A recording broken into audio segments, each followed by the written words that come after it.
Penemuan rantai berukuran raksasa pada Selasa, tanggal 31 Agustus tahun 2021, kemarin sekitar pukul 10.30 waktu Indonesia Barat membuat heboh warga Padukuhan Mangir, Kalurahan Triharjo, Kapanewon, Pandak.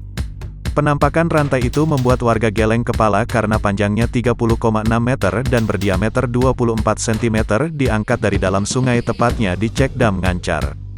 Rantai tersebut tidak sengaja ditemukan oleh Murdiono 50 tahun operator ekskavator yang sedang mengeruk pasir dan batu untuk menimbun pusaran air yang ada di area Cekdam.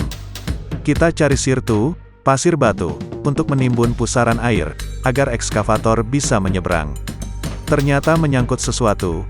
Saya kira kayu jati, ternyata rantai, ujarnya Kamis, tanggal 2 September tahun 2021.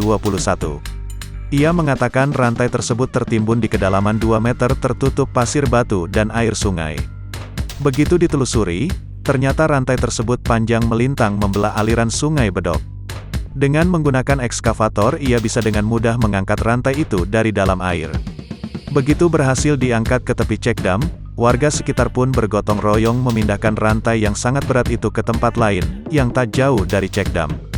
Temuan tersebut lantas ditindaklanjuti oleh Balai Pelestarian Cagar Budaya Daerah Istimewa Yogyakarta, BPCB DIY. Ketua Unit Ratu Boko dan Candi Ijo BPCB DIY, Tri Hartini, yang bertugas menelusuri temuan itu mengatakan, bahwa tim yang ditugaskan telah mengambil sampel. Sampel itu akan diteliti di laboratorium untuk mengungkap umur dan bahan dari rantai tersebut. Pihaknya pun juga melakukan studi pustaka termasuk wawancara warga sekitar tentang sejarah yang ada di sekitar lokasi penemuan.